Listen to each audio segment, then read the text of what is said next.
يا أيها الذين آمنوا ليبلونكم الله بشيء من الصيد تناله أيديكم ورماحكم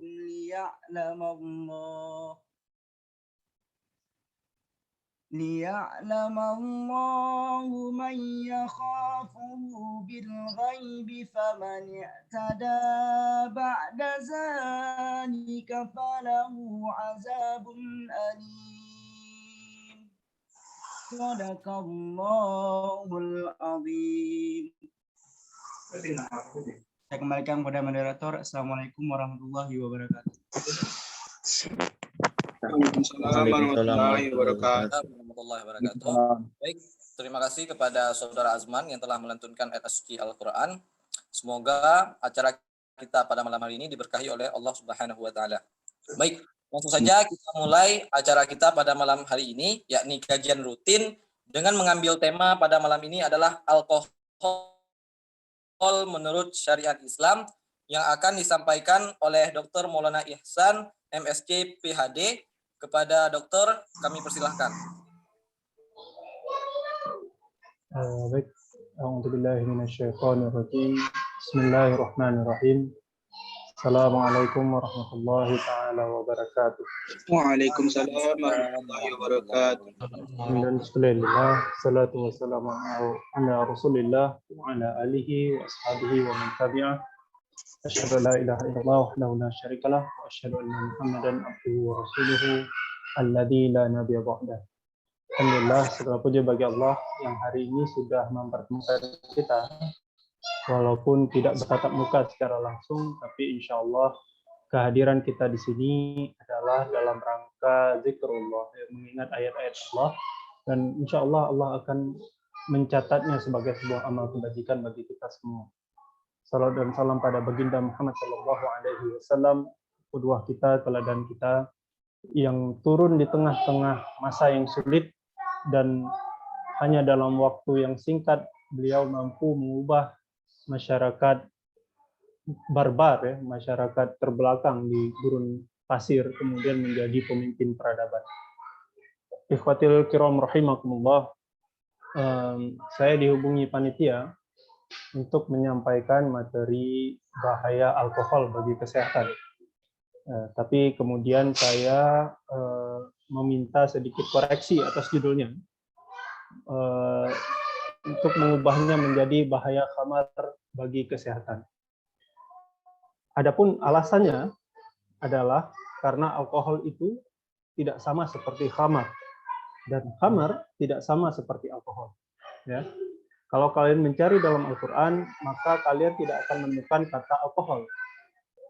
Kata alkohol itu tidak akan ditemukan di dalam Al-Quran. Karena alkohol, terminologi alkohol itu sendiri baru muncul abad ke-16. Ya. Sedangkan Al-Quran itu turun sekitar tahun 600 Masehi. Jadi terminologi alkohol itu sendiri muncul belakangan. Ya. Jadi kalau kalian mencari di Al-Quran, kalian tidak akan menemukan terminologi alkohol, tapi kalian akan menemukan terminologi khamar. Khamar itu boleh dimaknai sebagai sesuatu yang memabukkan. Nanti kita lihat definisinya lebih lanjut. Tapi poin yang saya ingin angkat adalah bahwa tidak semua alkohol itu adalah khamar. Ya, tidak semua alkohol itu adalah khamar. Contohnya apa? Contohnya alkohol itu bisa kalian jumpai di buah-buahan. Ya. Durian, pepaya, kentang, buah-buahan itu ketika mereka sudah masak, mereka akan mengandung alkohol.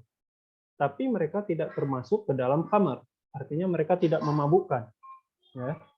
Jadi tidak semua yang mengandung alkohol itu adalah khamar. Dan tidak semua khamar adalah alkohol. Ya. Tidak semua yang memabukkan itu adalah alkohol. Contohnya apa? Contohnya adalah ganja. Ganja, morfin, obat-obatan psikotropika yang lain, itu adalah obat-obatan yang tidak mengandung alkohol, tapi mereka bisa membuat mabuk. Ya. Karena itu terminologi khamar sebenarnya lebih tepat untuk ini. Tapi berhubung khamar itu sebenarnya luas sekali, mungkin malam ini, dalam kesempatan malam ini kita akan fokus kepada alkohol saja. Ya. Walaupun sekali lagi saya tekankan bahwa tidak semua alkohol adalah khamar. Nah, ini saya tutup aja dulu. Atau saya, ya. Nah, saya mengencourage teman-teman sekalian untuk bisa membaca lebih lanjut tentang Fatwa Majelis Ulama Indonesia nomor 10 tahun 2018 tentang produk makanan dan minuman yang mengandung alkohol. Nah, ini bisa kalian Google dan kalian akan dapati beberapa keputusan Majelis Ulama 3 tahun yang lalu yang sebenarnya sedikit berbeda dengan pemahaman alkohol yang kita dapat selama ini. Ya. Salah satunya tentang makanan yang mengandung alkohol. Nah, teman-teman sekalian, untuk memahami konsep alkohol di dalam Islam ini atau khamar di dalam Islam, kita perlu memahami sirahnya dulu. Jadi ketika Rasulullah turun diberikan risalah untuk membawakan Islam, dia turun di masyarakat yang meminum khamar, meminum arak. Ya. Dalam sirah diceritakan bahwa kebiasaan orang Arab meminum khamar itu mungkin levelnya itu sama seperti orang kita meminum kopi. Jadi setiap saat ada orang yang meminum khamar, baik siang atau malam itu ada yang minum khamar. Dan warung-warung khamar itu bisa dijumpai di setiap sudut kota Mekah. Jadi Rasulullah turun dalam keadaan seperti itu. Ya. Bahkan para sahabat sendiri itu ada yang meminum khamar waktu itu sebelum turun larangannya. Nah, larangan khamar itu sendiri itu turun di 3 tahap. Tahap yang pertama adalah dalam surat Al-Baqarah. Yas'alunaka 'anil khamri wal maisir. Mereka bertanya tentang khamar dan judi. Katakanlah pada keduanya terdapat dosa yang besar dan beberapa manfaat bagi manusia. Tetapi dosa keduanya lebih besar dari manfaat. Jadi ayat ini yang turun pertama kali tentang khamar. Dan kita bisa melihat bahwa Allah itu tidak serta-merta melarang khamar di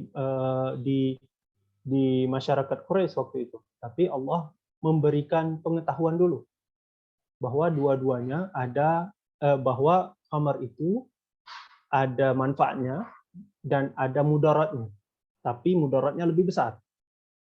Nah, di sini tidak disinggung karena itu janganlah kamu mengkonsumsinya, tidak.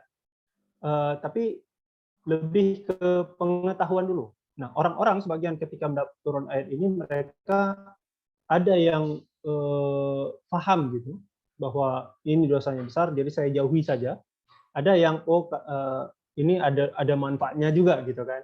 Jadi ada yang mengambil sisi positifnya, ada yang mengambil sisi negatifnya.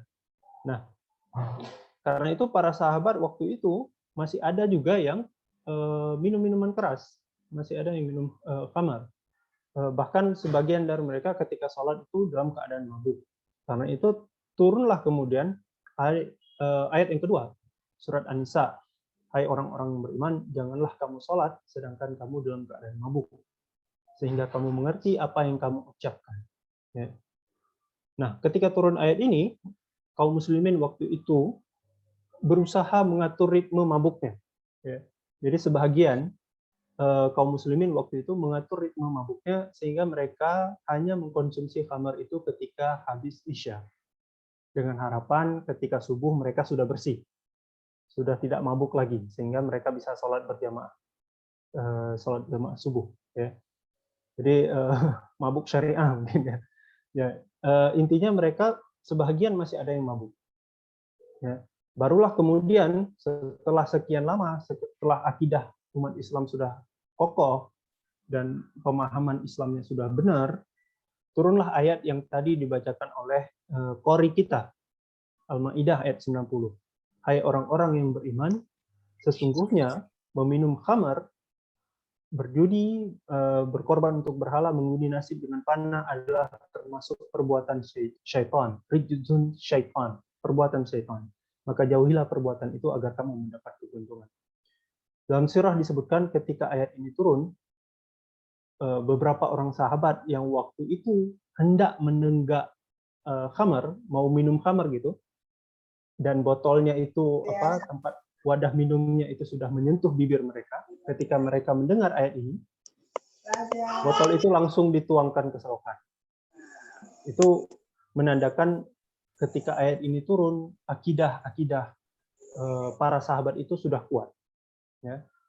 Nah, poin yang kita ingin tangkap dari 3 ayat ini adalah bahwa melarang khamar itu butuh proses. Ya. Karena apa? Karena khamar ini tidak cuma berkaitan dengan kebiasaan, tapi dia berkaitan dengan organik. Jadi dia mempengaruhi otak kita secara langsung. Beda dengan kebiasaan. Kebiasaan itu dibentuk. Tapi ini dia, nah, karena dalam Islam khamar itu sendiri punya kedudukan yang berat, ya. Bahkan dalam hadis riwayat Ahmad disebutkan bahwa Allah itu tidak cuma melaknat khamar dan peminumnya, tapi yang menaruh khamarnya, yang menjual khamarnya, yang membeli khamarnya. Misalnya dia nitip untuk beli sama orang lain, ya, yang beli itu juga kena laknat oleh Allah. Pemeras bahannya, walaupun dia kerja misalnya di kebun anggur, dia peras bahannya dan dia tidak minum, dia cuma tukang kerja aja, dia juga kena laknat. Penahan atau penyimpannya, jadi orang-orang distributornya juga kena, kurirnya juga kena, dan yang menerimanya, ya. Jadi semuanya itu mendapat laknat dari Allah, saking berbahayanya khamar ini, ya. Nah, apa sebenarnya itu khamar? Khamar itu berasal dari kata Arab khamaruhu, atau yang menutupi. Kalau kita melihat surat di ayat Al-Quran mengenai perintah Allah untuk wanita-wanita Muslim agar mereka menutup dada mereka, menutup aurat mereka, Allah menggunakan kata khamarahu, artinya menutupi. Tapi apa yang ditutupi oleh khamar ini? Akal. Jadi Umar bin Khattab pernah bilang, setiap makanan yang bisa menutupi akal pikiran, maka dia digolongkan ke dalam khamar. Jadi orang-orang atau zat-zat apapun yang bisa menutupi pikiran, maka dia digolongkan kepada khamar. Ini pula yang mendasari kenapa tidak semua khamar itu adalah alkohol. Ya. Karena misalnya opium atau ganja itu adalah zat-zat adiktif yang mulai populer ketika abad 18 atau abad 19. Ya. Waktu itu kan orang menggunakannya sebagai bumbu masakan misalnya, atau sebagai bagian dari tradisi. Tapi kemudian mengambil fikih dari sini, bahwa zat-zat itu ternyata bisa mengacaukan pikiran, maka zat itu termasuk ke dalam khamar. Dan ini pula kenapa dalam kajian kita hari ini, insya Allah kita akan fokus kepada akal pikiran. Artinya fokus kepada otak. Ya. Walaupun khamar itu sendiri dalam artian minuman keras itu punya efek kepada organ-organ yang lain. Tapi yang membuat dia menjadi terlarang adalah karena dia bisa menutupi akal pikiran. Ya. Oke. Nah, apa pula itu alkohol? Jadi alkohol itu terminologinya baru muncul sekitar abad ke-16. Ya, ketika orang sudah mulai paham tentang reaksi kimia. Orang sudah mulai bisa melakukan reaksi kimia. Dan jenisnya itu ada banyak, dan saya yakin kita semua sudah paham mengenai itu, karena kita sudah belajar di SMA, kimia SMA. Ya. Jadi ada banyak sekali jenis alkohol, ada etanol, ada metanol, ada isopropil alkohol, dan lain-lain. Tapi alkohol yang kita kenal saat ini lebih dekat kaitannya dengan etanol. Ya. Nah, etanol ini juga yang membuat kenapa kalau kita pernah dengar miras oplosan. Miras oplosan itu orang mencampur bahan-bahan dasar alkohol kepada minumannya, ya, karena dia ingin mendapatkan sensasi alkohol. Dan kadang-kadang dia itu mencampur bahan-bahan yang bukan etanol. Ya, jadi misalnya dia mencampur metanol. Metanol itu pada peluntur cat kuku. Ya. Metanol ini memang sejenis alkohol, tapi dibandingkan dengan etanol, dia itu lebih beracun. Ya. Lebih beracun, atau propil alkohol pada disinfektan. Itu juga zat beracun gitu, kalau dikonsumsi. Ya. Karena itu kita mendapati banyak sekali orang-orang yang mencoba miras oplosan yang kemudian berakhir dengan kematian. Ya. Nah, saya lupa sebenarnya ada perbedaan antara etanol pada minuman keras dengan etanol pada disinfektan atau hand sanitizer misalnya, atau alkohol yang kita gunakan untuk alat kebersihan. Ya. Kalau saya tidak salah, ada pada alat kebersihan itu ada zat yang ditambahkan. Ya, ada zat yang ditambahkan atau zat ya pada khamar itu alkoholnya itu tidak mengandung satu zat, entah itu gugus metil atau apa saya lupa, yang ada pada cairan disinfektan itu. Sehingga karena cairan disinfektan itu punya zat gugus itu, maka harganya itu jadi lebih murah. Ya. Harganya jadi lebih murah. Karena itu kenapa ada orang-orang yang mengoplosnya dengan zat itu. Padahal satu gugus itulah yang membuat kematian. Ya. Itu zat yang berbahaya bagi tubuh. Karena itu harganya lebih murah. Pada alkohol yang miras atau khamar, itu gugus itu tidak ada. Sehingga dia lebih aman dikonsumsi. Bukan lebih aman ya, artinya dibandingkan zat infeksi lebih aman. Ya. Jadi ini etanol, alkohol yang kita sebut-sebut itu. Nah, pertanyaannya kemudian, ini kelihatan di sini gimana caranya ya? Ya. Nah, berapa kandungan alkohol dalam minuman yang dinilai haram? Yang berdasarkan fatwa MUI yang tadi saya share nomor 10 tahun 2018, kandungan alkohol dalam yang kurang dari 0,5% ini masih tergolong halal. Tapi di atas 0,5% itu sudah kategorinya haram. Nah, dari mana dapatnya?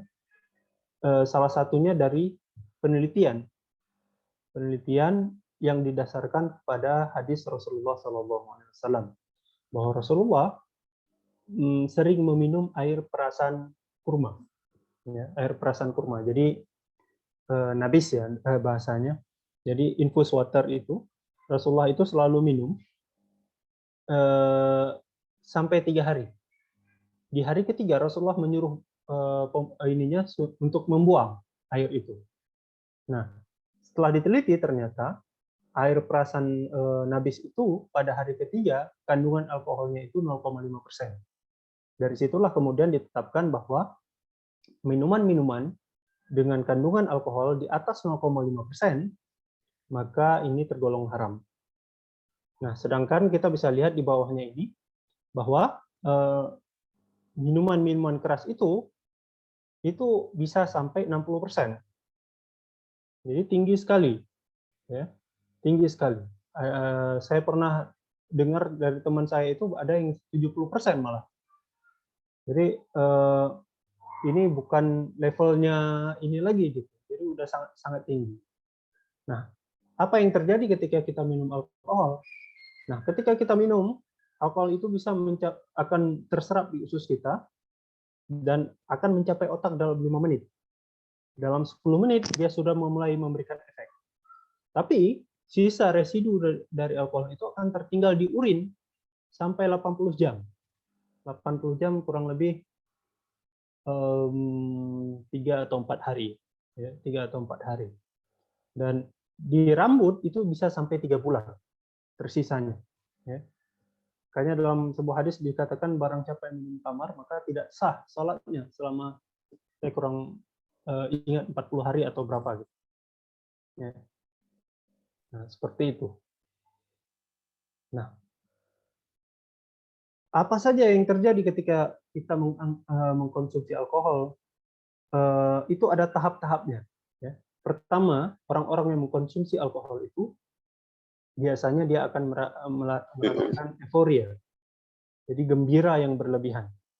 Nah, kalau kita lihat alasan kenapa orang mengkonsumsi alkohol, salah satu alasan yang saya rasa paling banyak adalah karena tekanan hidup, ya, karena stres, karena masalah di rumah, masalah di tempat kerja, masalah di pergaulan, dan lain-lain.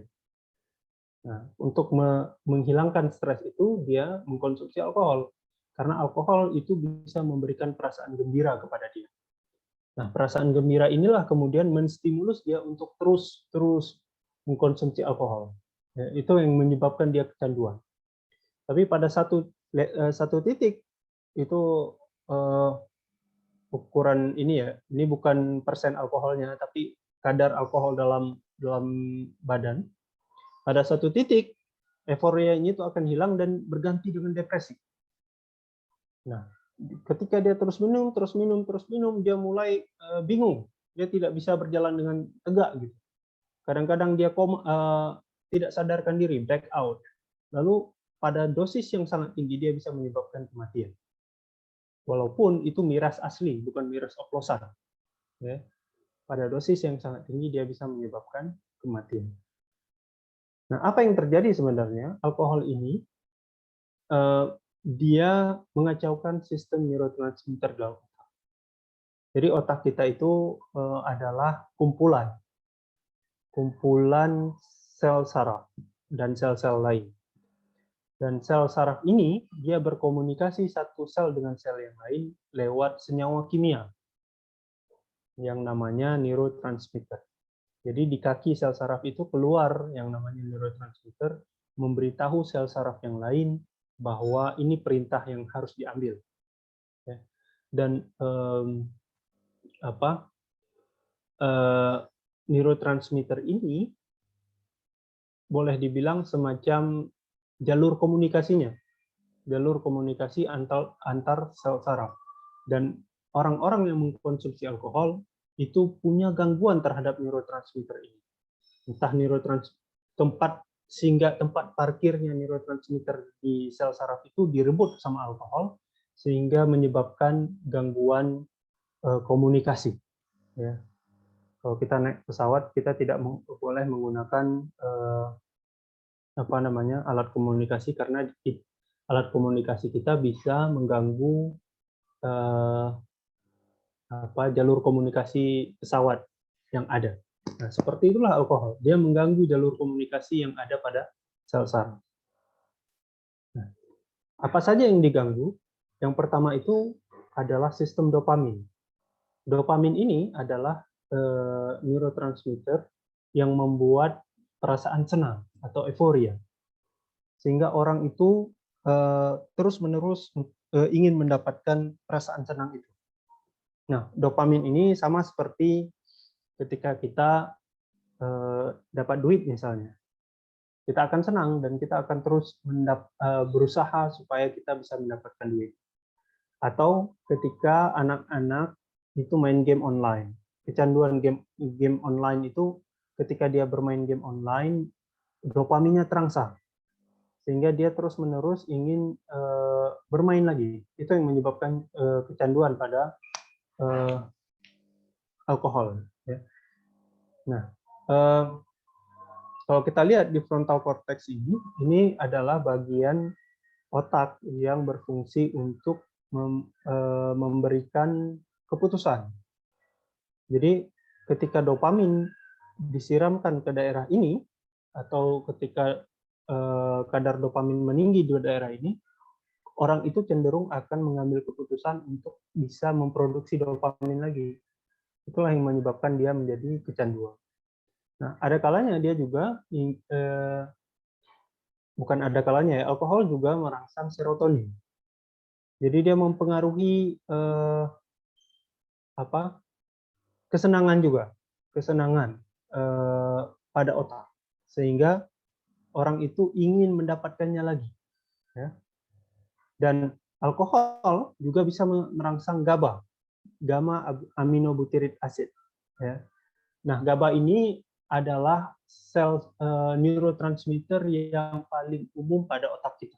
Jadi 80% otak kita itu tersusun dari GABA. Neurotransmitternya itu adalah GABA, 80%. Fungsinya apa? Fungsi GABA ini adalah untuk menahan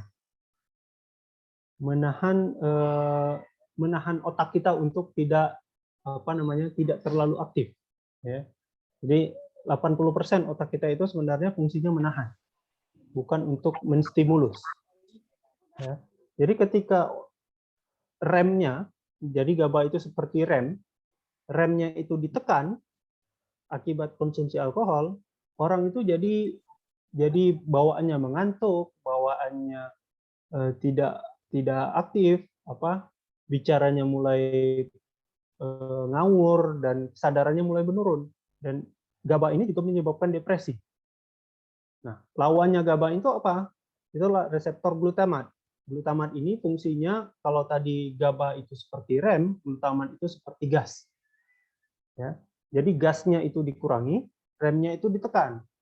Jadi orangnya masuki fase di mana dia resting. Dia tidak aktif, tidak excited, ya. Nah, itu terjadi ketika orang sudah mengkonsumsi alkohol di kadar yang lebih tinggi. Sehingga dia merangsang depresi. Karenanya kalau kalian pernah melihat orang yang mabuk, awalnya dia mabuk itu dia ketawa-ketawa, lalu dia menangis. Ya. Menangis, jalannya sempoyongan, bicaranya ngelantur, dan lain-lain. Ya. Itu tidak lain karena pengaruh alkohol pada otaknya. Apa saja pengaruhnya secara umum? Yang pertama, alkohol itu mempengaruhi keputusan kita. Ya. Keputusan kita itu ada di bagian otak bagian depan. Ya. Dan bagian yang namanya frontal cortex ini, fungsinya selain mengambil keputusan, dia juga berfungsi sebagai perencanaan, membentuk ide, kontrol emosi, dan lain-lain. Karena itu kita sering melihat orang-orang yang mabuk itu, dia tidak bisa mengontrol emosinya, agitatif, dia menyerang orang-orang lain. Dia tidak bisa mengambil keputusan yang benar. Apakah dia harus kencing di tempat umum atau kencing di dinding rumah orang gitu. Keputusannya itu sudah mulai buruk. Mungkin inilah kenapa Allah menggunakan kata khamar. Ya. Jadi akalnya itu tertutupi oleh alkohol ini. Yang kedua, alkohol juga bisa merusak hipokampus secara permanen. Hipokampus ini adalah bagian otak yang berfungsi sebagai memori. Ya. Jadi orang-orang yang meminum alkohol dalam waktu lama, fungsi memorinya itu berkurang. Ya. Lalu fungsi tubuhnya yang lain juga berubah gitu. Fungsi hipotalamus yang mengatur suhu tubuh, fungsi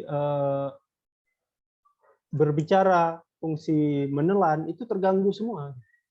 Dan karena tadi alkohol itu mempengaruhi GABA, fungsi otak kita itu menjadi sangat melambat. Orang itu tidak bisa respon dengan cepat dengan apa yang ada di sekitarnya. Kalau kita lihat dalam waktu, ini ketarik. Dalam waktu lama gitu, alkohol ini juga mempengaruhi aktivitas otak. Ya. Kalau tadi saya katakan bahwa alkohol ini menginjak rem otak kita dengan sangat kuat dan melepaskan gasnya. Jadi gasnya nggak ditekan, remnya yang diinjak. Kita bisa lihat di gambar sebelah kiri bagaimana otak-otak orang alkohol tidak seaktif orang yang normal. Nah, dalam waktu lama kita bisa lihat yang sebelah kanan. Jadi sistem neurotransmitter yang ada di otak kita itu mulai berubah. Ya, sistem neurotransmitter di otak kita mulai berubah dan itu mempengaruhi struktur otak. Lama-kelamaan otak kita menjadi mengkerut. Ya, kehilangan fungsinya. Banyak sel-sel saraf itu yang mati. Banyak jalur-jalur saraf itu yang hilang. Ya. Sehingga otak kita otak orang yang alkohol itu cenderung lebih mengecil. Dan bahkan di usia tua itu lebih drastis lagi perubahannya. Nah, karena itu teman-teman sekalian, ketika kita berbicara tentang alkohol, mungkin ya nanti ada sebagian orang atau kenalan kita dari luar yang mengatakan, alkohol itu kan ada manfaatnya juga. Benar, alkohol itu punya manfaat juga gitu. Jadi dia bisa memperbagus saluran kencing dan dia bisa mengaktifkan jantung dengan baik kalau dikonsumsi dengan moderat. Tapi ingat saudara sekalian bahwa Allah mengatakan dalam ayat yang pertama tadi saya tampilkan bahwa di Islam kita juga mengakui bahwa khamar itu punya manfaat, tetapi mudaratnya lebih besar. Ya, tetapi mudaratnya lebih besar. Kalau kawan-kawan bergelut di dunia penelitian alkohol, kita akan menjumpai senyawa seperti resveratrol. Ya. Resveratrol ini adalah antioksidan yang ada pada anggur merah. Dan biasanya orang-orang yang mengkonsumsi alkohol sering menggunakannya sebagai dalih bahwa alkohol itu ternyata memberikan manfaat juga. Memang benar. Dan kita sebagai orang yang akademis, ya, kita orang akademis, kita harus mengakuinya bahwa ada manfaat dari alkohol. Dan itu juga tercantum dalam Al-Quran, bahwa alkohol itu atau khamar itu punya manfaatnya. Tetapi ya, mudaratnya lebih besar. Itu yang harus ditekankan. Itu membuat kita lebih objektif melihat sesuatu. Ya. Jadi tidak seperti kita pokoknya salah gitu, tapi kita melihat sesuatu secara objektif. Dan itu sebetulnya membuktikan kebenaran Islam. Bahwa di dalam alkohol ada manfaat benar, tapi mudaratnya jauh lebih besar. Dan itu sudah terbukti. Ya. Jadi di negara-negara maju yang memperbolehkan alkohol, mereka itu sekarang sudah mulai kelabakan untuk mengontrol penggunaan alkohol. Ya. Makanya di beberapa tempat ada baliho kenali batas kamu. Gitu ya. Karena orang-orang yang mengkonsumsi alkohol biasanya tidak tahu batasnya apa. Dia punya keputusan yang buruk karena alkohol itu mempengaruhi keputusannya. Alkohol itu mempengaruhi keputusannya. Nah, itu tadi kita baru bicara tentang otak. Kalau kita mau bicara lebih jauh lagi, maka kita bisa dapatkan banyak sekali manfaat efek buruk dari alkohol ini. Ya, dia bisa mempengaruhi jantung kita, dia mempengaruhi liver atau hati ya, dia bisa membuat pankreas kita kerja ekstra, mempengaruhi sistem imun kita, mengubah mood dan lain-lain. Itu kenapa? Ketika orang-orang itu mengkonsumsi alkohol, neurotransmitter otaknya itu terganggu oleh alkohol. Nah, ketika dia stop dari alkohol, sistem yang dirusak oleh alkohol ini tidak bisa kembali seperti semula. Maka itu ada istilahnya sakau. Ya. Jadi sistemnya itu udah rusak sama alkohol, orang yang berhenti alkohol atau menjalani rehab, dia akan mengalami fase-fase di mana otaknya itu meminta alkohol supaya bisa kembali ke sistem yang sudah rusak itu. Nah, itulah sebabnya menghentikan alkohol itu berbeda dengan menghentikan kebiasaan judi online atau apa gitu. Karena alkohol ini tidak cuma berpengaruh terhadap kebiasaan, tapi juga berpengaruh terhadap neurotransmitter. Kita berbicara dalam level molekular di dalam alkohol ini. Ya. Karena itu Allah dan Rasul-Nya secara tegas melarang alkohol ini, bahkan dalam sebuah hadis riwayat Al-Hakim dan Ibnu Abbas disebutkan, jauhilah khamar karena dia adalah kunci dari segala keburukan. Orang-orang yang meminum khamar Mungkin awalnya dia hanya dosanya hanya khamar, minum khamar saja, tapi kemudian berujung kepada pencurian, kemudian berujung kepada zina, kemudian berujung kepada pembunuhan. Ya. Karena apa? Karena khamar itu menutupi keputusannya, kemampuan dia untuk mengambil keputusan. Ketika dia mau membunuh seorang, dia tidak memperhitungkan dosa apa yang akan dia hadapi, apakah keluarganya akan setuju dengan ini, ataukah orang-orang nasib dia ke depan itu seperti apa, dia tidak memperhitungkan. Karena otak kemampuan dia berpikir pada frontal lobe itu sudah tertutupi oleh khamar itu. Sudah kacau, sistem komunikasi di otaknya itu sudah kacau. Karena itu teman-teman sekalian, kita berdoa kepada Allah agar kita semua dijauhkan dari khamar ini, dan tidak cuma kita ya, tetangga kita, keluarga kita, anak-anak kita juga dijauhkan dari khamar ini. Semoga ada manfaatnya. Silahkan jika ada pertanyaan. Assalamualaikum warahmatullahi wabarakatuh. Waalaikumsalam warahmatullahi wabarakatuh. Assalamualaikum warahmatullahi wabarakatuh. Baik, terima kasih kepada Ustadz telah menyampaikan tausiahnya pada malam hari ini. Kemudian selanjutnya kita akan masuk ke sesi tanya jawab. Adakah dari teman-teman yang ingin bertanya? Kepada yang ingin bertanya, saya persilahkan.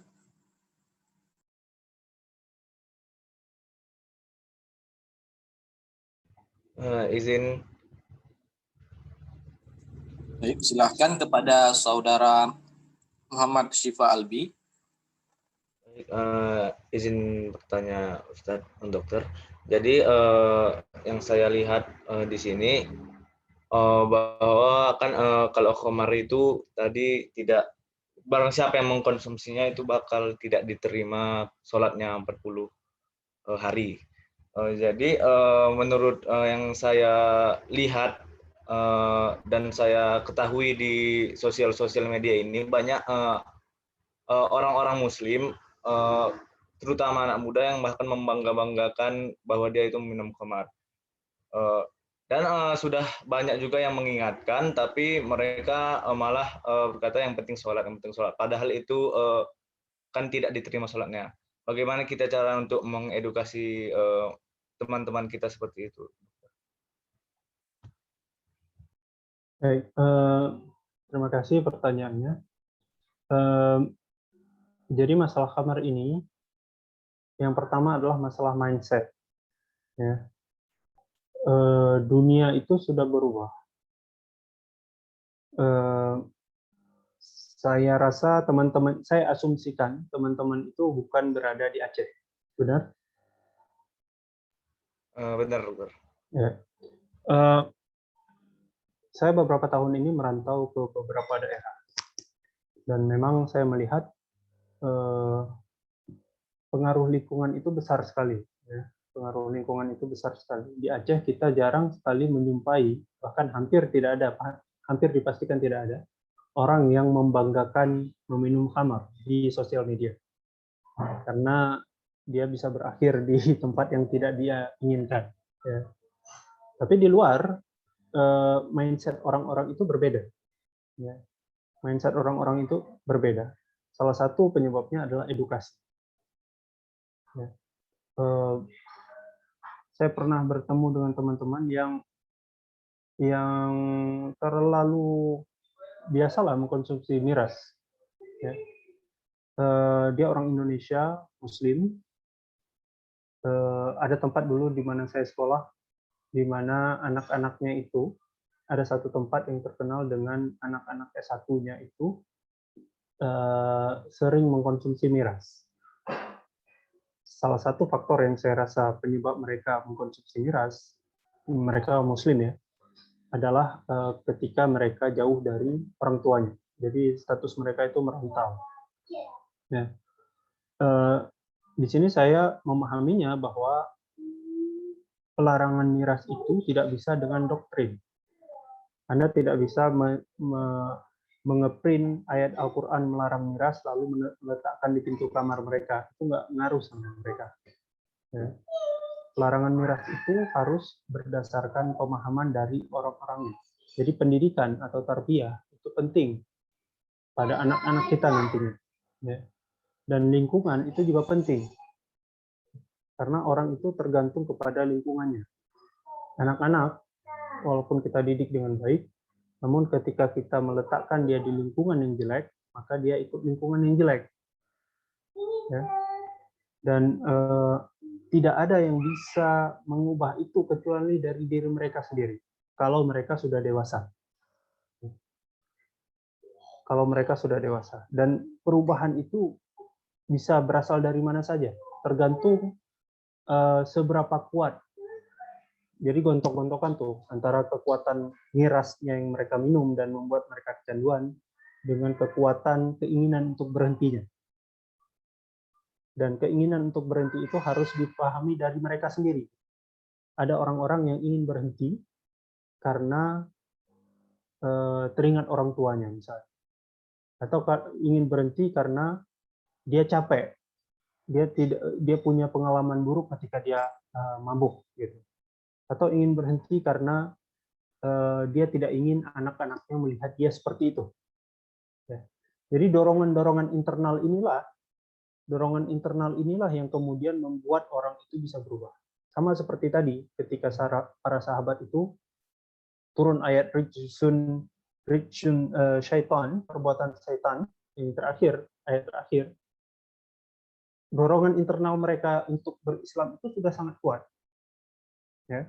Mereka paham bahwa dengan berislam, mereka harus taat kepada Allah dan Rasulnya.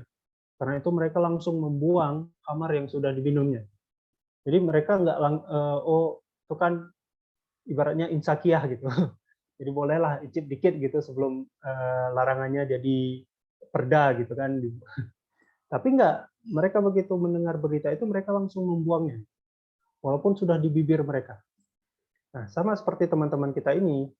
Teman-teman kita ini tidak bisa serta-merta kita bilang, oh alkohol ini buruk, terus alkohol ini haram dan lain-lain gitu. Nggak masuk sama mereka. Yang harus dibenahi adalah dasar mereka dulu. Mereka percaya tidak dengan Tuhan. Itu dulu. Karena kebanyakan yang saya tadi katakan bahwa alkohol ini yang pertama itulah mindset. Mindset teman-teman, apalagi di kota-kota besar, mereka sudah mulai tidak percaya dengan Tuhan. Tidak percaya dengan Allah. Jadi kalaupun kita mau berbicara tentang halal dan haram, itu nggak masuk sama mereka. Gitu. Ya. Harus dimulai dulu dari konsep yang paling dasar, itu tauhid. Seperti itu. Baik, terima kasih Ustadz. Kemudian ada lagi teman-teman yang ingin bertanya? Ini ada pertanyaan dari... Baik, ini ada pertanyaan dari kolom chat. Pertama, dari Putri Alvina Safira. Assalamualaikum Ustadz, saya ingin bertanya. Tadi kalau tidak salah, saya khamar diharamkan bukan dalam kandungan yang sangat kecil. Kalau tidak salah 0,5%. Bagaimana dengan tape? Apakah itu termasuk khamar Ustadz? Karena kadar tape yang pernah saya baca itu kadarnya sampai 7-10%. Sedangkan alkohol saja 4-10%. Mohon penjelasannya Ustadz. Terima kasih. Ya, ini pertanyaan bagus ya. Pertanyaan bagus yang sebenarnya sudah sangat sering ditanyakan.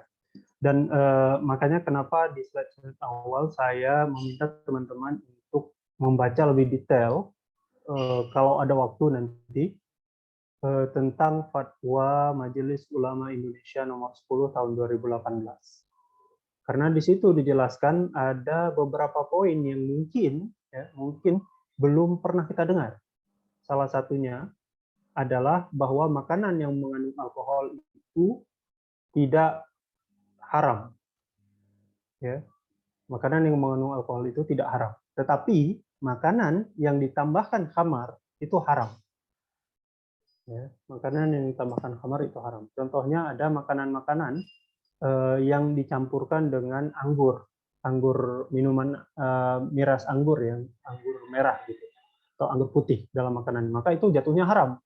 Tapi makanan-makanan mengandung alkohol seperti tape, durian dan lain-lain, pepaya atau buah-buahan yang ketika dia masak dia mengandung alkohol yang benar yang dikatakan tadi kadar alkoholnya bisa tinggi melebihi 0,5%, maka itu jatuhnya tidak haram.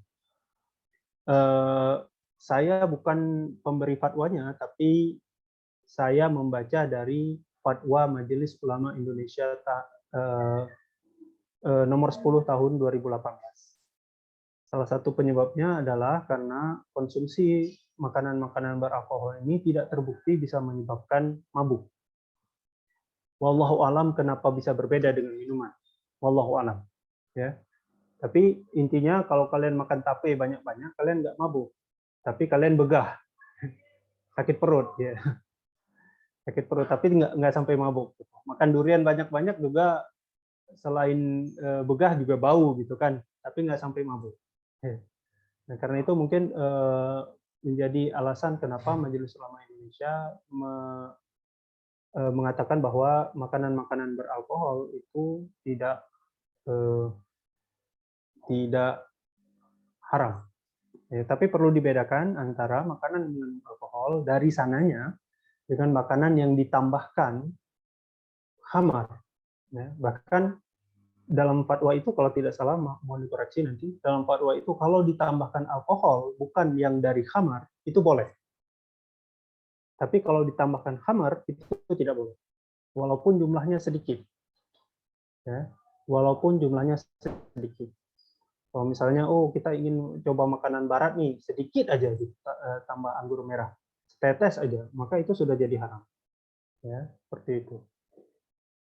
Oke, yang kedua, Baik, terima kasih Ustadz. Kemudian selanjutnya ada yang bertanya lagi di kolom chat. Dari Sadid, Assalamualaikum warahmatullahi wabarakatuh. Waalaikumsalam. Izin bertanya, sebelumnya mungkin tadi saya kurang mendengar mengenai presentasi keharaman alkohol dalam suatu minuman. Bagaimana dengan minuman-minuman yang ada di banyak tempat seperti Betamar atau Indo April? Itu ada berapa merek minuman yang menyebutkan alkohol 0,0%. Saya juga pernah mendengar penjelasan Dr. Zakir Naik bahwa minuman yang menyertakan keterangan zero alkohol tersebut sebenarnya masih terdapat alkohol sekitar 0,05%. Mengenai hal ini, Ustadz, bagaimana sikap kita, Dok? Apakah minuman tersebut halal dikonsumsi? Kemudian bagaimana juga dengan minuman seperti root beer, Dok? Terima kasih. Sebelumnya, terima kasih banyak. Mohon penjelasannya, Dokter. Ya, sebelumnya saya tambahkan tadi ya, masalah tape tadi ya. Konsumsinya kan, tapenya kan halal gitu kan. Tapi para ulama menyarankan untuk membuang airnya. Ya, karena ada air tape itu yang ada di situ, itu sebaiknya dibuang. Jadi tapenya saja yang konsumsi. Ya. Oke, mengenai ini juga pertanyaan bagus. Lebih bagus lagi karena dia sudah menyamarkan nama tempat. Ya, ada minuman-minuman bir 0%, zero alkohol mereka sebut. Nah, minuman-minuman ini memang masih mengandung alkohol, tapi dalam jumlah yang sangat kecil. Bahkan lebih kecil dari standar yang ditetapkan oleh MUI. Ya. Akan tetapi sebenarnya kalau kita minum secara hukum kadarnya itu lebih kecil. Makanya di beberapa negara Arab ulamanya ada yang memperbolehkan minuman ini. Ya. Tetapi yang pertama di Indonesia, terutama di Aceh, di Indonesia lah kan, kita itu penganut mazhab Syafi'iyah. Jadi menurut Syafi'i itu lebih berhati-hati. Kalau beberapa mazhab yang lain, mereka boleh selama kadarnya itu di bawah kadar memabukkan. Syafi'i lebih berpendapat bahwa itu sama sekali tidak boleh. Yang kedua, poin yang penting juga adalah minuman-minuman beralkohol ini, yang zero alkohol ini, itu sebenarnya masuknya ke bagian yang lain. Bagian menyerupai minuman haram. Maka sifatnya menjadi haram. Kaidah fikihnya seperti itu. Nah, karena minuman ini kan minuman bir 0%. dibuat menyerupai bir yang ada alkoholnya. Gitu. Intinya supaya orang-orang yang mau minum bir tapi nggak mau mabok, kan? Nah, tapi karena kita di Islam kita punya kecenderungan bahwa kita tidak boleh mengikut suatu kaum, dan juga makanan haram itu tidak boleh mengikut makanan halal itu tidak boleh mengikut makanan yang haram. Maka sebaiknya bir-bir ini nggak usah dikonsumsi. Ya. Karena air putih yang ada aja belum habis gitu, apalagi mau minum yang seperti ini, gitu kan. Nah, sebaiknya minuman-minuman ini tidak dikonsumsi. Bagaimana dengan root beer? Saya sendiri nggak tahu root beer itu, saya kurang ilmu ya. Root beer itu sama seperti bir zero alkohol atau namanya saja yang root beer. Ya. Kalau dia seperti bir zero alkohol itu mungkin ini kan kadang-kadang orang memberikan nama ya soda gembira gitu, walaupun nggak ada unsur gembiranya di dalamnya, tapi itu bagian dari nama saja. Sama seperti root beer ini, saya rasa root beer ini sama seperti, mohon dikoreksi nanti kalau ada dapat referensinya, root beer ini sama seperti bir zero alkohol, ya. Dan dia menyerupai minuman bir, gitu kan. Intinya orang itu ingin merasakan sensasi minum bir gitu. Nah, kalau saya pribadi lebih baik minuman ini tidak usah dikonsumsi lah, masih banyak opsi lain. Es teh dingin juga masih bisa, gitu kan. Baik, terima kasih Ustadz. Kemudian ada pertanyaan selanjutnya, mungkin agak ini sedikit Ustadz. Jadi pertanyaannya, apakah rokok elektrik atau vape termasuk ke dalam khamar? Ya, ini babnya lain ya. Artinya kalau kita bahas bab rokok itu bisa panjang dan bisa kontroversi, ya. Tapi rokok itu tidak termasuk ke dalam khamar. Karena kita pun sering melihat orang-orang di sekitar kita merokok, tapi mereka tidak mabuk, gitu kan? Tapi kanker paru-paru iya gitu, mabuk enggak, gitu kan? Nah, itu masuknya ke bagian mudarat. Janganlah kalian membunuh diri kalian sendiri. Itu perintah dari Allah dan Rasulnya. Dan saya kembalikan kepada orangnya, kalau kira-kira merokok itu aman, ya, tidak ada larangan, silahkan didefinisikan sendirilah fikih yang mau diambil. Tapi kalau ditanya apakah rokok elektrik atau vape termasuk khamar, dia bukan khamar, mabuk. Dan tidak semua yang haram itu bukan cuman kategori khamar saja, itu yang perlu diingat. Ya. Hal-hal yang bisa merusak diri juga termasuk haram. Makanya kalau kalian lihat di fatwa MUI itu disebutkan minuman-minuman yang memiliki kadar alkohol di bawah 0,5% itu tergolong halal, tapi ada catatannya di akhir, selama tidak mengganggu kesehatan. Kalau dia sudah mengganggu kesehatan, walaupun dia khamarnya itu kurang dari 0,5%, maka itu masuknya ke dalam haram. Ya. Oke. Baik, terima kasih Ustadz. Kemudian ada pertanyaan satu lagi. Mungkin mereka hampir sama seperti di atas, dari Najmi Syarki Nabilah. Assalamualaikum Ustadz. Waalaikumsalam. Izin bertanya. Dulu saya pernah ikut ekskul Jepang, dokter. Di situ ada acara membuat sushi. Nah, ternyata di dalam kandungan saus sushi atau soyu itu ternyata mengandung alkohol 0,5% sampai 1%. Kemudian saya dan teman-teman saya berpendapat, dokter katanya mirin itu enggak haram karena kita tidak mengkonsumsinya sampai membuat mabuk. Tetapi saya tetap bersisi kukuh, sebaiknya dalam membuat sushi itu jangan menggunakan bahan yang mengandung alkohol sedikit pun. Bagaimana hukumnya dokter menggunakan alkohol atau soyu dalam makanan? Sekian, terima kasih dokter. Ya, tadi saya sampaikan di fatwa MUI nomor 10 tahun 2018 itu disebutkan juga bahwa makanan yang mengandung alkohol itu tidak haram. Tetapi makanan yang ditambahkan khamar itu haram, walaupun jumlahnya sedikit. Ya, walaupun jumlahnya sedikit. Karena itu penggunaan, kok sekarang kan banyak ya, boleh jadi efek dari budaya yang bercampur ya. Orang mau keren-kerenan, makanya yang keren-kerenan gitu. Mereka menggunakan bahan-bahan alkohol, khamar. Gitu. Ada yang nambah soyu, kalau makanan Eropa itu ada yang nambah brandy gitu, anggur putih, anggur merah, dan lain-lain. Kalau di kue-kue itu ada alkohol juga, penambahan alkohol dan lain-lain. Walaupun jumlahnya sedikit, tapi menurut fatwa MUI, karena ini masalah fikih, jadi ini bukan pendapat saya, ini pendapat MUI, walaupun jumlahnya sedikit dan tidak membuat mabuk, jatuhnya tetap haram. Seperti itu. Baik, terima kasih Ustadz atas penjelasannya. Mungkin ini pertanyaan terakhir dari saya Ustadz. Mungkin dari tadi kita sudah membahas tentang haram dan halalnya Ustadz. Mungkin di sini saya lebih kepada najis atau sucikah. Nah, sebagaimana yang kita ketahui, khamar ini kan hukumnya menurut pendapat, terutama kita Imam Syafi'i kan menurut pendapat bahwasanya itu najis Ustadz.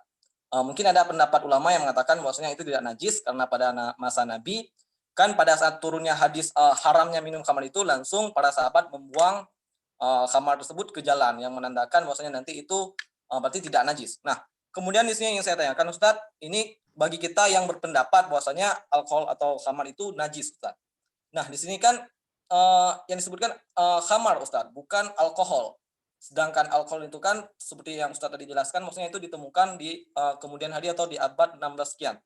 Nah, jadi Ustadz, alkohol itu haram innya Ustadz atau memang haram karena hasil fermentasi, atau mungkin bagaimana Ustadz? Seperti contoh yang kita gunakan pada antiseptik Ustadz, itu apakah haram atau bagaimana Ustadz? Sekian, mohon penjelasannya Ustadz.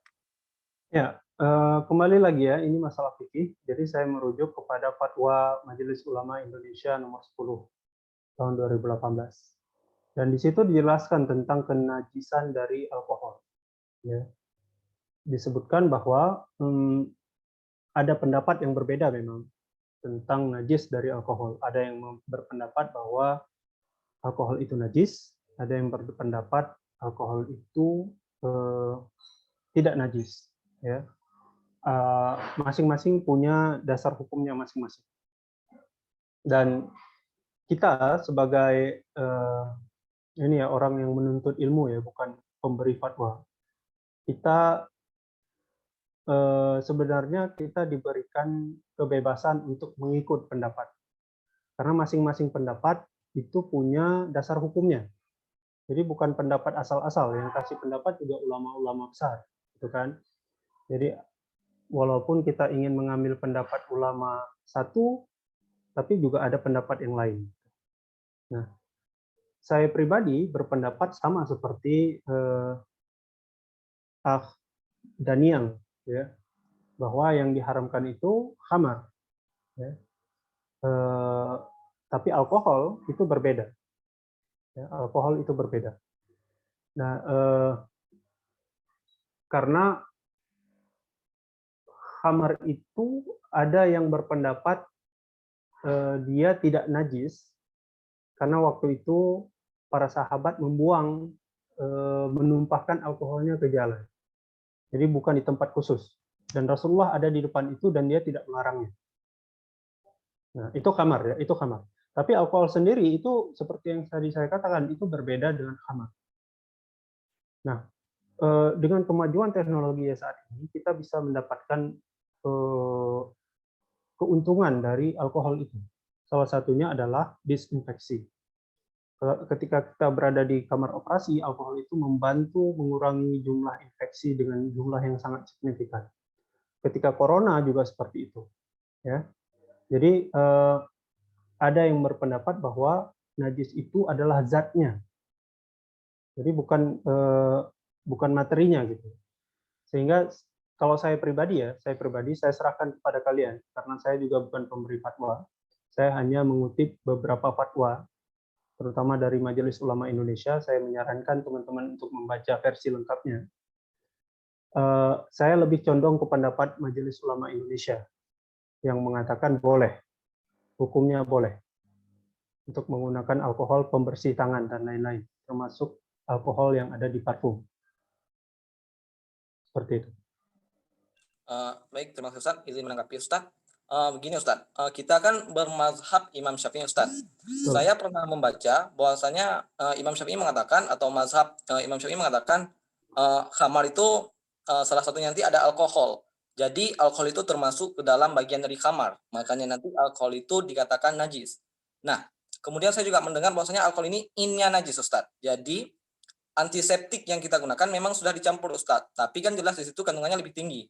Nah, karena innya ini najis, berarti tidak ada cara untuk menyucikan daripada alkohol ini. Kecuali jika kita berbicara tentang khamar, Ustaz.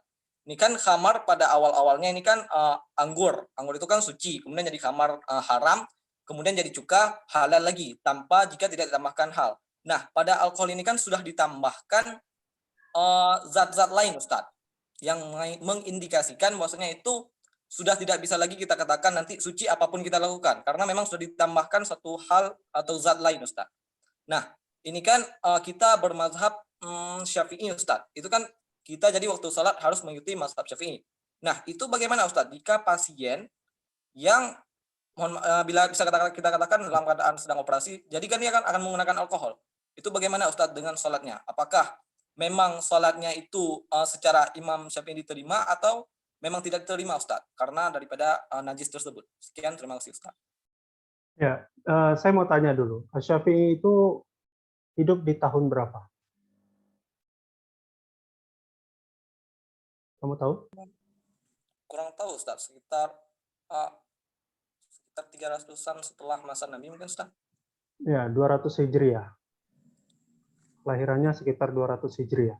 Tahun 200 Hijriah berarti sekitar tahun 800-an Masehi. Ya. Jadi saya sebenarnya meragukan pendapat Asy-Syafi'i mengatakan bahwa alkohol itu haram. Karena alkohol baru ditemukan pada istilah alkohol ya, baru ditemukan pada abad ke-16. Mungkin pendapat Syafi'i itu adalah soal khamar. Ya, jadi bukan soal alkohol. Nah, seperti itu. Nah, seperti tadi saya sampaikan, bahwa ada beberapa pendapat mengenai apakah kenajisan alkohol ini termasuk najis atau tidak. Ya. Dan pendapat-pendapat ini bukan dibuat oleh orang-orang seperti saya, tapi orang-orang yang memiliki kaidah ilmu yang lebih tinggi dari saya. Lebih tinggi, saya rasa lebih tinggi dari kita semua yang ada di sini. Ya. Dan mereka juga punya tim-tim ahlinya. Kita sebagai orang-orang yang menuntut ilmu, kewajiban kita adalah taklid kepada keputusan ini. Ya. Dan saya tidak memaksa kalian untuk mengikuti pendapat saya. Kalau saya pendapatnya bahwa yang haram itu adalah khamar. Dan alkohol itu jika digunakan dalam disinfeksi, maka tidak apa-apa. Boleh. Bahkan lebih banyak manfaatnya dibandingkan mudaratnya. Dalam artian kita bisa mencegah infeksi di kamar operasi atau di praktek-praktek umum. Itu pendapat yang saya ambil berdasarkan pendapat dari ulama-ulama yang sudah merumuskannya. Kalau kalian ingin mengambil pendapat yang berbeda, ya itu silahkan saja. Cuma kalau kemudian kalian bertanya bagaimana sebaiknya dilakukan kalau alkohol itu najis, saya nggak bisa membersihkan yang lain, maka saya tidak bisa memberikan jawabannya. Karena saya tidak tahu jawabannya. Karena pendapat saya berbeda dengan pendapat Anda. Mungkin alangkah baiknya jika teman-teman yang memiliki pendapat yang berbeda bertanya kepada ulama yang memiliki pendapat yang sama. Saya yakin mereka punya solusinya. Entah itu tidak harus kuliah kedokteran atau gimana, itu wallahu alam. Ya. saya yakin mereka punya solusinya. Nah, sementara saya memiliki pendapat yang berbeda. Jadi saya memilih pendapat itu sebenarnya karena banyak pertimbangan juga. Salah satu pertimbangan adalah pertimbangan manfaat yang lebih besar dibandingkan mudaratnya. Ya. Jika kalian punya pendapat yang berbeda, ya silahkan saja. Saya tidak melarang. Toh pendapat yang mengatakan bahwa alkohol itu najis juga ada, dan itu dikeluarkan oleh ulama-ulama juga. Sementara saya bukan ulama, jadi saya tidak bisa menjawab secara pasti bagaimana solusi atas permasalahan yang Daniel tanyakan. Gitu. Ya, seperti itu. Baik, terima kasih Ustadz. Kemudian ada teman-teman lagi yang mungkin ingin bertanya. Satu pertanyaan terakhir.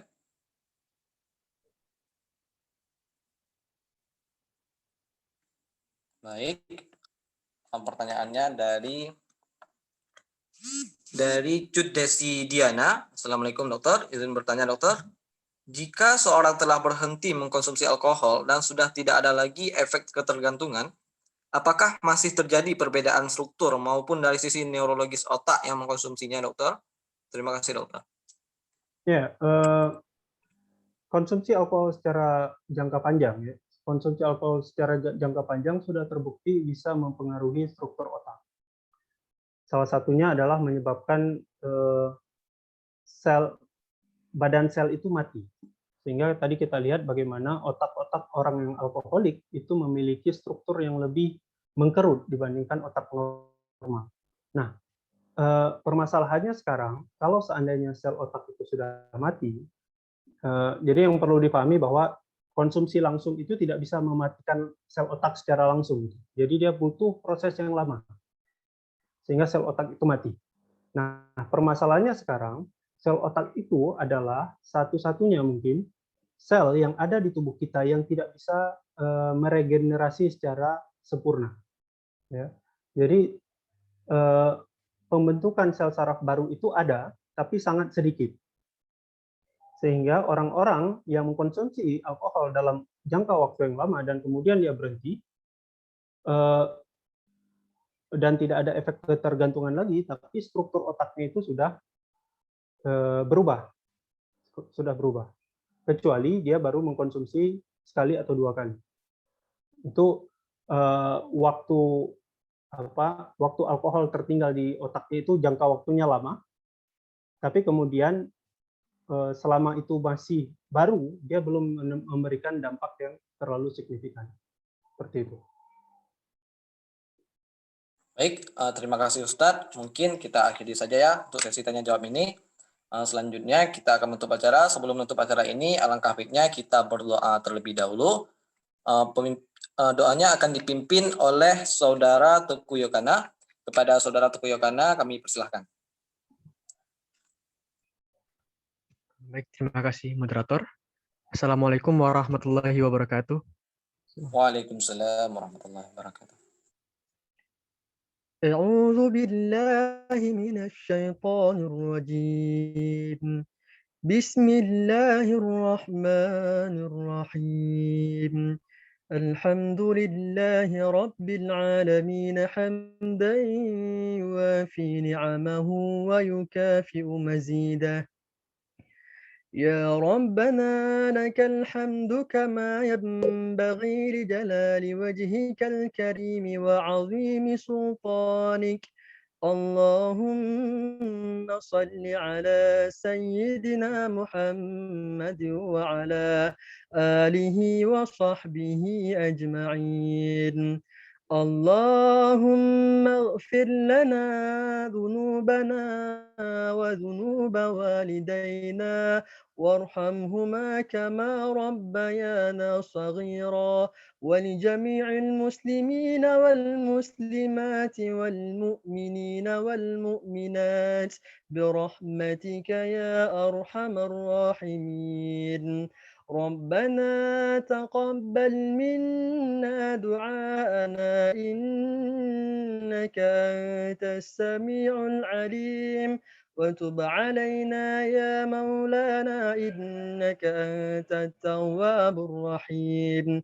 ربنا آتنا في الدنيا حسنة وفي الآخرة حسنة وقنا عذاب النار وصلى الله على سيدنا محمد وعلى آله وصحبه وبارك وسلم والحمد لله رب العالمين. Assalamualaikum warahmatullahi wabarakatuh. Waalaikumsalam warahmatullahi wabarakatuh. Terima kasih pada saudara Tuku Yogana yang telah membacakan doa. Jadi dengan berakhirnya pembacaan doa maka berakhir pula acara kita pada malam hari ini. Saya sebagai moderator ingin mengucapkan terima kasih sebesar-besarnya yang pertama kepada pemateri kita, kepada Dr. Maulana Ihsan, dan juga kepada seluruh panitia dan juga kepada seluruh para saudara dan saudari yang telah hadir di malam hari ini. Baik, acaranya kita tutup dengan membacakan selawat. Baik, selawat dimulai.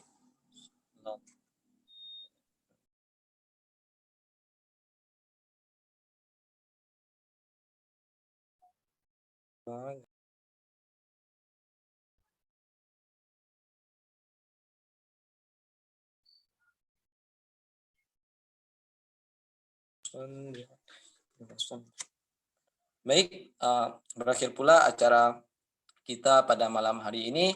Lebih dan kurang dan lebih saya mohon maaf. Akhiri salam. Wabillahi taufiq wal hidayah. Assalamualaikum warahmatullahi wabarakatuh. Waalaikumsalam warahmatullahi wabarakatuh.